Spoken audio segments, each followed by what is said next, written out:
Gooty Sapphire Ornamental, the metallic blue tarantula, and the peacock parachute spider are all common names for the Poecilotheria metallica. This species is believed to be restricted to a 100 square kilometer region in the deciduous forest of Andhra Pradesh in central southern India that humans are quickly destroying by logging and clearing out land for development and agriculture. Due primarily to the destruction of its habitat, the International Union for Conservation of Nature has classified this species as critically endangered. This makes the tarantula illegal to remove from its endemic location and exportation from their country, though it is not an included species on the most recent CITES list of species of Poecilotheria that are not allowed to be imported into the US or sold across state lines. And due to the bright blue coloration and unique pattern of this spider, it is highly sought after by hobbyists, which encourages many breeders to continue to keep and breed the species in captivity.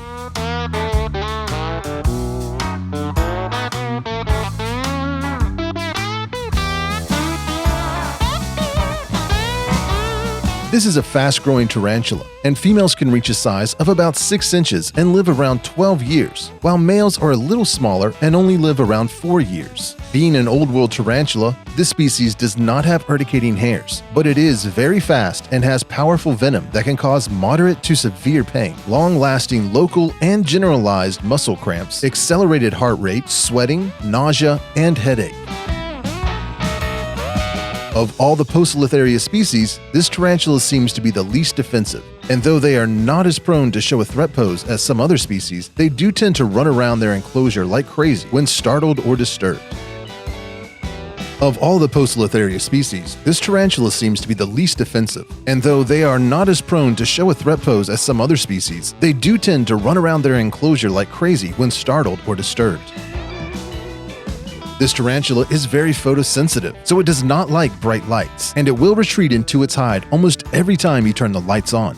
This makes it very difficult to photograph or record video. When it comes to feeding, you can give your spiderlings under an inch in size, small red runners or crickets, and pre-kill any prey that is near the size of the spiderling. Feed them about one prey item twice a week, and be sure to remove any uneaten prey after 24 hours. You don't want to leave any prey wandering around their enclosure if the tarantula decides to molt.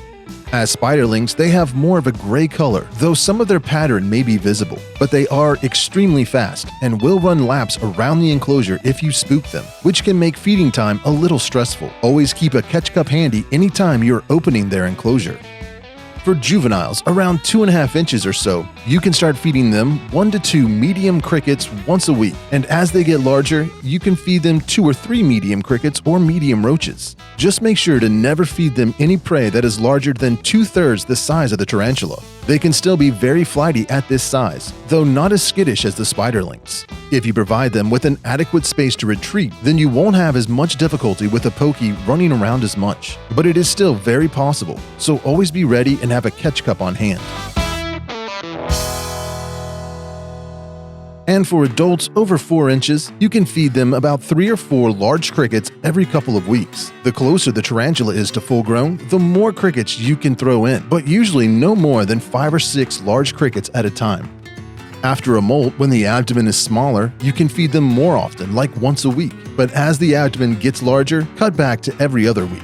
A good rule of thumb for feeding tarantulas at any size is to base the amount and frequency on their abdomen size. If the abdomen is thinner than the carapace, feed more prey more often.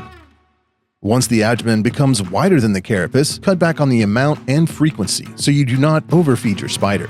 These tarantulas can go weeks and even months without eating, so if your spider is sufficiently fed, in pre-molt, or just stressed out, they might refuse to eat any prey you put in their enclosure, in which case just remove the uneaten prey and try again in a week or 2. An appropriate enclosure for Poecilotheria metallica is an arboreal setup, meaning the enclosure is taller than it is wide. A good rule of thumb is at least 3 to 4 times as tall as a tarantula's leg span. Spiderlings will do well in a tarantula crib's treehouse mini coffin crib, or sling crib. Juveniles and subadults will thrive in the small and medium treehouse enclosures, medium coffin crib, canopy sliding lid, or a 360 8-inch arboreal enclosure. And adults will do very well in the large treehouse enclosures, treehouse switch extra large 2.0, or even the large coffin crib. I am setting up an enclosure using the Treehouse Switch Extra Large 2.0 by Tarantula Cribs, with a naturalistic handmade rock background that attaches magnetically to the back of the enclosure. Start off by removing the lid and door so you have easy access inside the enclosure. Fill the bottom of the enclosure about halfway up with substrate. I am using the Terra Arania substrate by the BioDude, made specifically for arachnids. Since this will be a bioactive setup, add some dry sphagnum moss to help hold humidity without keeping the substrate soggy. You can also add some dried leaf litter, which will act as food for the cleanup crew. Then sprinkle on some BioShot, which provides beneficial nutrients and microorganisms.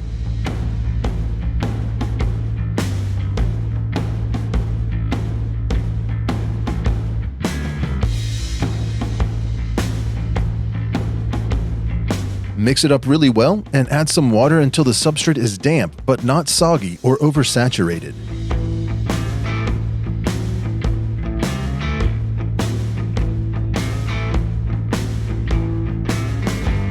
Next, dig out a spot to plant a fern, but you can also use pothos or most any other tropical plant they have available at the BioDude for these types of enclosures.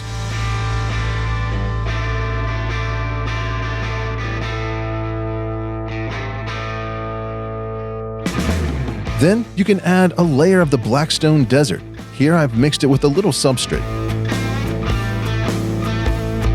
And I will add that on top to give the substrate a more natural appearance. P. metallicas like to have a secure, dark hiding space. So include a full cork bark round with a top and bottom opening to make the spider feel much more secure in its new home.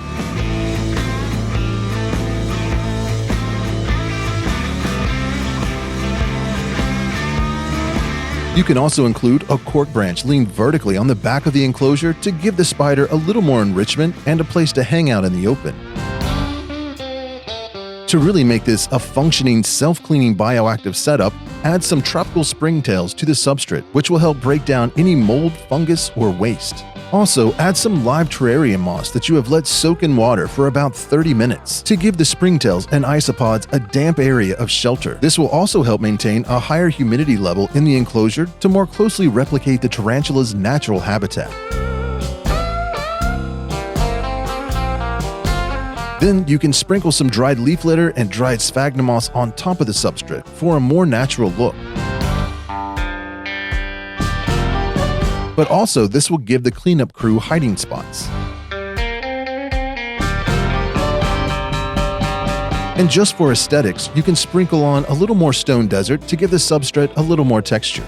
Next, add some isopods. It is important to choose a species that will thrive in the tropical environment but also will not harm the tarantula, especially when it is molting. One species that lives very well with tarantulas is the Poecilotheria metallica. They are hardy, inexpensive, and don't grow very large. But isopods are not necessary in tarantula enclosures, and springtails alone will work just fine.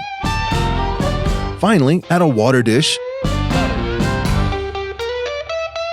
and clean off the track to the door so any sand or substrate that may have fallen in there will not scratch the door once it is replaced. This same type of setup will work for spiderlings and juveniles as well. Just make sure you are using a size-appropriate enclosure. Putting a spiderling or juvenile into an adult enclosure can easily lead to the tarantula escaping. You also might have difficulty finding a tiny tarantula in an enclosure that is too large. But more importantly, your spider might have difficulty finding the prey you leave for them. Now it is time to transfer the P. metallica from its old enclosure into the new one.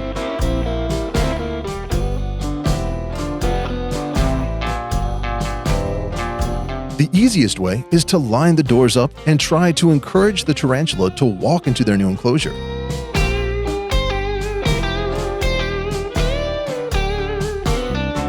But that does not always go as planned.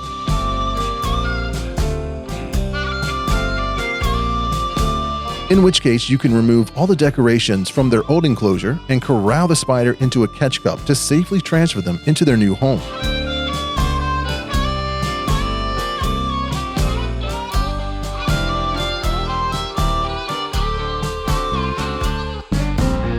These tarantulas will thrive at room temperature, but they will also do well with a slightly warmer environment.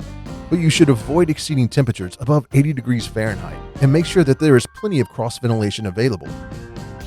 Like the cross-ventilation in tarantula cribs' arboreal enclosures.